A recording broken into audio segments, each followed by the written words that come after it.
Let me tell you something, sometimes life will hit you so hard it'll knock the wind right out of your soul. It'll shatter your confidence, crush your plans, and leave you standing in the middle of your own wreckage wondering, how did I get here? But that's not the end. No, that's the beginning. That's the moment the real work starts. Because this is where you rebuild, not with what you lost, but with what you've got left. And if you're still breathing, if you're still here, then you've got something.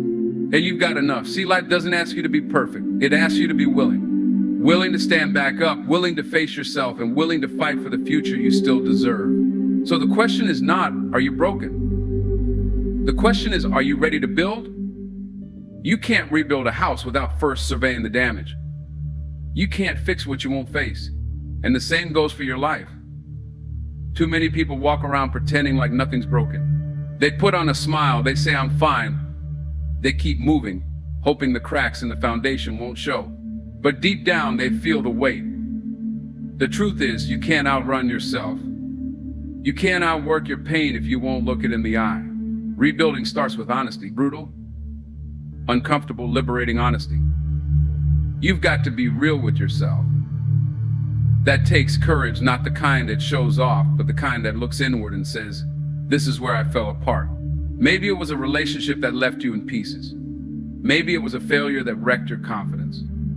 Maybe it's a collection of moments where you compromised who you are, little by little, until you didn't recognize yourself anymore. Whatever it is, you've got to go back to it. Not to dwell, not to relive the pain, but to reclaim your power. When you acknowledge what's broken, you're not admitting weakness. You're accepting responsibility. There's a difference. Weakness says, I'm stuck here. Responsibility says, I'm taking the first step. That first step, that's the most powerful move you'll ever make. Because in that moment, you stop being a victim of your story and start becoming the author of your next chapter. It's okay to grieve what was lost. You're allowed to feel it. Pain is not a sign you're broken beyond repair. Pain is proof that something mattered to you. So give yourself permission to sit with it. But don't unpack and live there. You sit with it to understand it. Then you rise to do something about it. You rise because your future depends on your ability to face your past without getting trapped in it. Let's be clear, this process isn't glamorous. There are no shortcuts. It's not going to feel good every day. But there's something sacred about staring your truth in the face and refusing to flinch. That's where growth lies. That's where transformation begins. You start to see the patterns, the choices, the pain points. You start to understand what you ignored, what you tolerated, what you avoided. And that knowledge becomes your leverage. That awareness becomes your strength. Nobody wants to admit they're broken. Nobody wants to expose the places they've been hurt. But you've got to understand, healing doesn't come from hiding. Strength doesn't grow in the shadows. You have to drag that pain into the light and say, I see you. I know where this came from. And I'm not letting it control me anymore. Pain has a way of grabbing your attention. It doesn't whisper, it screams. It shows up in your chest at 3 a.m. when you can't sleep. It sits heavy on your shoulders during the day when you're pretending everything is okay. But here's what you need to understand. Pain isn't the enemy. Pain is a messenger. It's not here to ruin you, it's here to wake you up. It's telling you something needs to change. Something isn't aligned, something is being ignored. And until you face it, it's going to keep knocking on your door.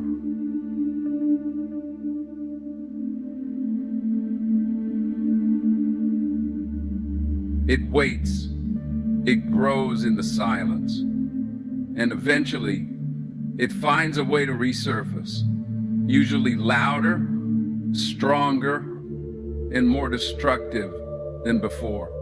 But what if you shifted your perspective?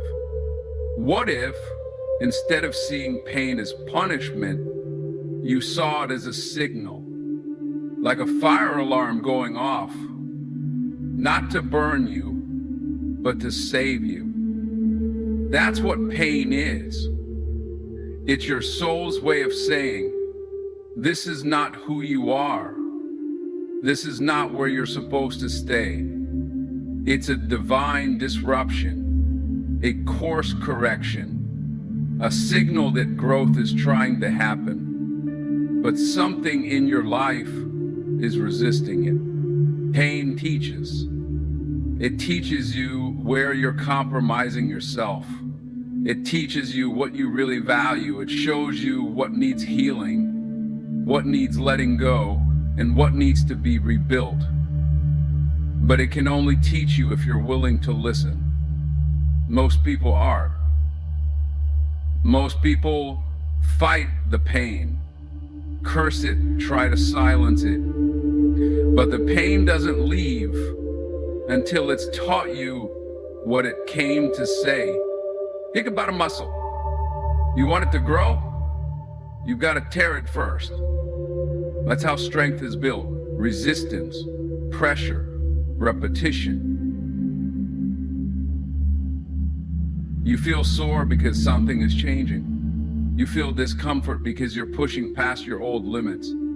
Pain isn't there to paralyze you. It's there to prepare you for your next level, for your breakthrough, for the version of you that's on the other side of it. No one likes being in pain. It's uncomfortable, it's vulnerable, but healing begins the moment you stop trying to escape it and start learning from it. The moment you say, okay, what are you trying to show me?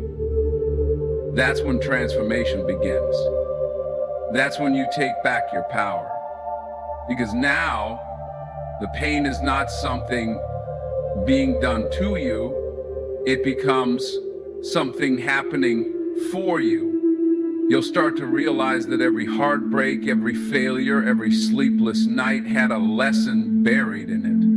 Maybe it taught you resilience, maybe it taught you boundaries, maybe it taught you who your real friends were, or showed you the strength you never knew you had. But there was something there. Something that shaped you, molded you, sharpened you. The goal is not to avoid pain. The goal is to grow through it, to use it, to let it carve out the deeper parts of who you are meant to become. Because the truth is, no breakthrough ever came without breaking. No rebirth ever happened without a death of the old self, of the old patterns, of the old lies you told yourself just to get by. Pain exposes all of that. Not to shame you, but to free you. So the next time you feel that ache in your chest, that lump in your throat, that weight in your gut, don't run from it. Sit with it. Ask it why it's there. Let it teach you. Because when you stop seeing pain as a life sentence and start seeing it as a sacred signal, you unlock something powerful. You stop being a prisoner of your past and you start becoming a student of your own transformation. That's how you rebuild. Not by avoiding what hurt you, but by understanding what it came to reveal. Pain is not here to destroy you. It's here to deliver you. And once you truly believe that, once you embrace the lesson behind the hurt, there's nothing that can stop you from becoming who you were always meant to be. Motivation is a beautiful thing. It feels good. It sparks fire in your chest, makes you believe anything is possible. But the truth is, motivation is fleeting. It comes and goes like the wind. One day you wake up ready to conquer the world, and the next day you can't even get out of bed.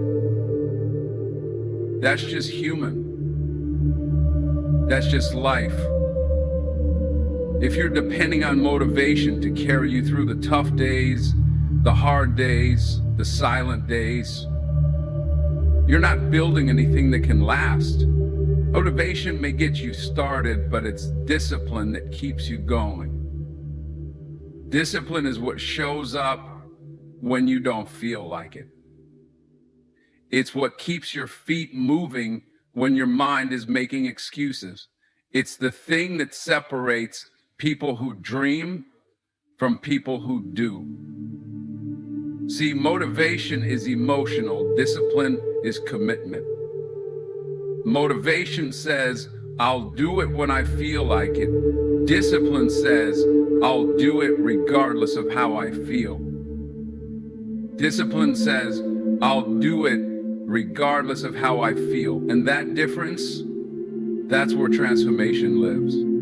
Anybody can put in work when it's exciting, when the music is loud, the crowd is cheering, the vision is fresh. But what happens when the applause stops? When the progress slows? When it's just you, the silence, and a task that no longer feels inspiring?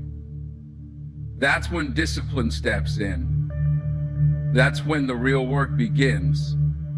Discipline doesn't need hype. It doesn't need an audience. It doesn't need perfect condition. It just needs a decision, a daily decision to show up, to push forward, to keep building. Discipline is about consistency. It's about creating habits that align with your goals, even when those goals feel far away. It's brushing your teeth every day, even when you're tired. It's showing up to the gym, even when your body says no. It's writing one page when you don't have the energy to write a chapter. Discipline says, this isn't about how I feel right now. It's about who I want to become. You don't build a legacy off of moments of inspiration. You build it off of relentless repetition. Brick by brick, step by step, one rep, one choice, one sacrifice at a time. That's not glamorous. That's not sexy, but it works. Because while everyone else is waiting for motivation to strike, the disciplined ones are already moving. They're already building. They're already stacking days of effort on top of each other, and that effort compounds. That's how mountains are moved. Discipline is freedom. People think it's the opposite. They think discipline is restriction, sacrifice, suffering. But real discipline, that's where your power is. It frees you from the chaos of your emotions. It frees you from the up and down cycle of waiting until you feel ready. It gives you control over your choices, your time, your life. And the more you practice it, the stronger it gets.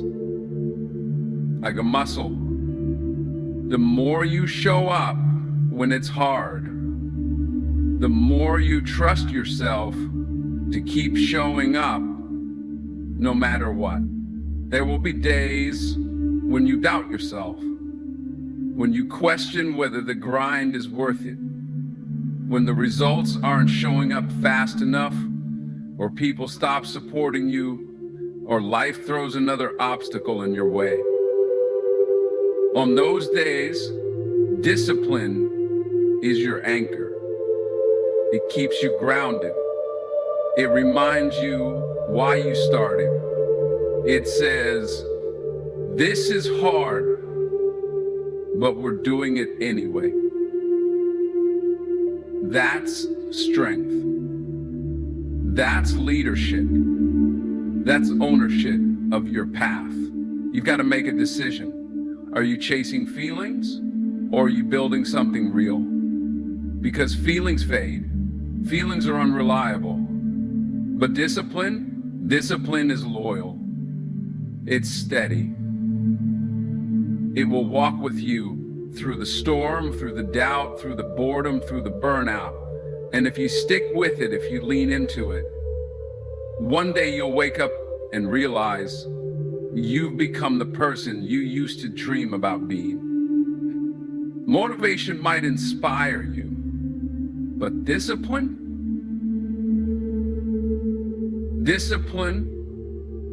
changes you. It doesn't ask for permission. It doesn't ask for applause. It just shows up and does the work. And if you want to rebuild your life, your vision, your character, you've got to make discipline your foundation. Because when the lights go off, when no one's watching, and you still choose to rise, that's when the rebuild becomes real. That's when it lasts.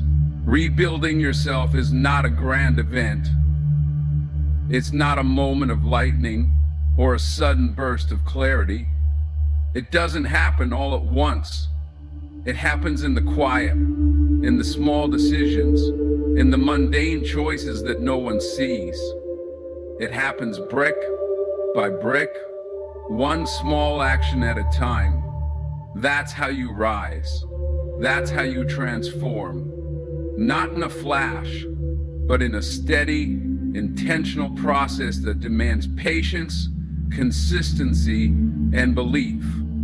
Even when the results haven't shown up yet. We live in a culture that's addicted to speed. Everything has to be quick. Quick results, quick fixes, quick success. But rebuilding, that's a slow burn. It's not about intensity for one day. It's about commitment over many days. You don't put a house back together by throwing all the bricks in a pile and hoping they form walls. You lay one, then another. You check for alignment. You make sure it holds. And when it's done right, it lasts. Rebuilding yourself works the same way. You don't get your confidence back in one moment.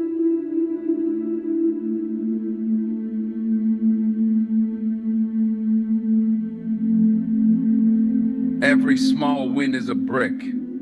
Every day you don't quit is a brick. Every time you speak truth instead of hiding from it, that's a brick. Give the brick, and some days it's gonna feel like it's not enough. You'll be tempted to stop because progress feels too slow. You'll look around and wonder why you're not there yet. But that's when you remind yourself you're not building for speed, you're building for strength. You're building for longevity. You're building something that lasts beyond moods, beyond setbacks, beyond what other people think.